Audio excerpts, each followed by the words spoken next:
ಈ ವಿಡಿಯೋ ಕೂಡ ನನ್ನ ಪ್ರೀವಿಯಸ್ ವಿಡಿಯೋಗೆ ಸ್ವಲ್ಪ ರಿಲೇಟೆಡ್. ನಾನು ಮಾತಾಡ್ತೀನಿ, ಅದಕ್ಕೂ ಮುಂಚೆ ಈ ವಿಡಿಯೋ ನೋಡ್ಕೊಂಡ್ ಬನ್ನಿ. भाई उनसे $5 ट्रिलियन की इकोनॉमी की बात करते हैं या विश्व गुरु की बात करते हैं, हम अमेरिका से कंपीट कर रहे हैं, चाइना हमारे दोस्त हो चुका है भाई, रशिया हमारे दोस्त, किससे भाई वेस्टर्न मीडिया देखो लूनर इक्लिप्स के टाइम पे समझा रही थी लूनर इक्लिप्स आता क्यों है, चांद पे पृथ्वी की परछाई गिरती है और वो फिर रेड मून होता क्यों है, कितने सालों बाद आया है और क्या आने वाला है. अपने इंडिया का न्यूज़ चैनल वो टाइम पे लगा एक मोटा सा गेंडा आपको राशि मंत्र बताता रहेगा, आपको कंटिन्यू राशि मंत्र चल रहा है उसमें. मेष राशि बस मकर राशि में से बुध ग्रह ऐसा कट मार के निकलने वाला है भाई, जो कुंभ में जाके मीन से पलटेगा और फिर वो जाएगा तुला राशि में. अरे भाई तुम कौन. ಓ ಅಣ್ಣ ನಮಸ್ಕಾರ. I also respect modern science but doesn't mean I mock my ancient science.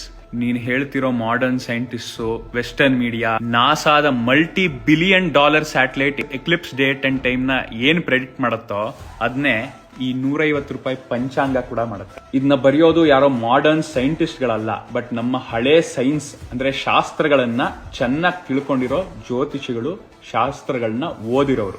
Exact ಆಗಿ ಹೇಗ್ ಬರೀತಾರಣ್ಣ ಅವರು date and time of the Eclipse ನ? ಸೂರ್ಯ ಸಿದ್ಧಾಂತ, ಆರ್ಯಭಟೀಯ ಸಿದ್ಧಾಂತ ಶಿರೋಮಣಿ, ಈ ತರದ ಹಲವು ಶಾಸ್ತ್ರಗಳಲ್ಲಿ ಫಾರ್ಮುಲಾಗಳಿವೆ. ಇವತ್ತಿನ ನಾಸಾ ಕೂಡ ಈ ಡೇಟ್ ಅಂಡ್ ಟೈಮ್ ನ ಮ್ಯಾಚ್ ಮಾಡ್ತಾ ಇದೆ.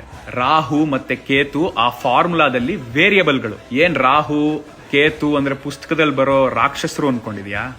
ಸೂರ್ಯ ಸಿದ್ಧಾಂತದ ಪ್ರಕಾರ ಅವುಗಳು ಛಾಯಾಗ್ರಹಗಳು. These are the 2 points where the moon's orbit intersects the ಎಕ್ಲಿಪ್ಟಿಕ್.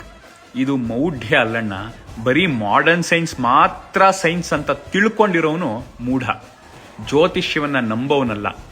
ನೀನ್ ಹೇಳೋ ವೆಸ್ಟರ್ನ್ ದೇಶಗಳು ಅರ್ಥನ ಇನ್ನು ಫ್ಲಾಟ್ ಅಂತ ನಂಬ್ತಿದ್ದ ಕಾಲದಲ್ಲಿ ನಮ್ಮ ದೇಶದಲ್ಲಿ ಭೂಗೋಳ ಶಾಸ್ತ್ರದಲ್ಲಿ ಸಂಶೋಧನೆ ನಡೀತಿತ್ತು. ರಾಶಿ ಅಂದ್ರೆ ಏನ್ ಗೊತ್ತೇನಣ್ಣ? ಕಾನ್ಸ್ಟಲೇಷನ್ಸ್ ಅಂತ.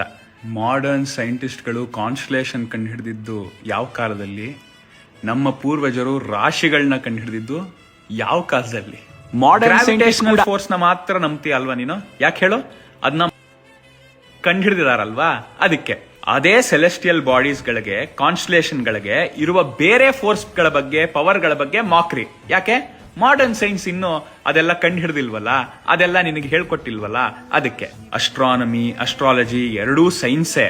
ಒಬ್ಬ ಡಾಕ್ಟರ್ ಸರಿ ಇಲ್ಲ ಅಂದ ಮಾತ್ರಕ್ಕೆ ಹೇಗೆ ಮೆಡಿಕಲ್ ಸೈನ್ಸೇ ಸುಳ್ಳಾಗ್ಬಿಡಲ್ವೋ, ಹಾಗೆ ಕೆಲವು ಅಸ್ಟ್ರಾಲಜರ್ಸ್ ಸುಳ್ಳು ಅಂದ ಮಾತ್ರಕ್ಕೆ ಅಸ್ಟ್ರಾಲಜಿಕಲ್ ಸೈನ್ಸೇ ಸುಳ್ಳಲ್ಲ. ಸಾವಿರಾರು ವರ್ಷಗಳ ಹಿಂದೆ relative motion of sun, earth and moon ನ ಕ್ಯಾಲ್ಕುಲೇಟ್ ಮಾಡಿ ಎಕ್ಸಾಕ್ಟ್ ಆಗಿ ಇವತ್ವರೆಗೂ ಕರೆಕ್ಟ್ ಆಗಿ ಪ್ರೆಡಿಕ್ಟ್ ಮಾಡೋ ಫಾರ್ಮುಲಾನ ಕಂಡುಹಿಡಿದಿರೋ ನಮ್ಮ ಪೂರ್ವಜರ ಜ್ಞಾನವನ್ನ ಅರ್ಥ ಮಾಡ್ಕೊಳ್ಳೋ ಕೆಪಾಸಿಟಿನೇ ನಮಗಿಲ್ಲ.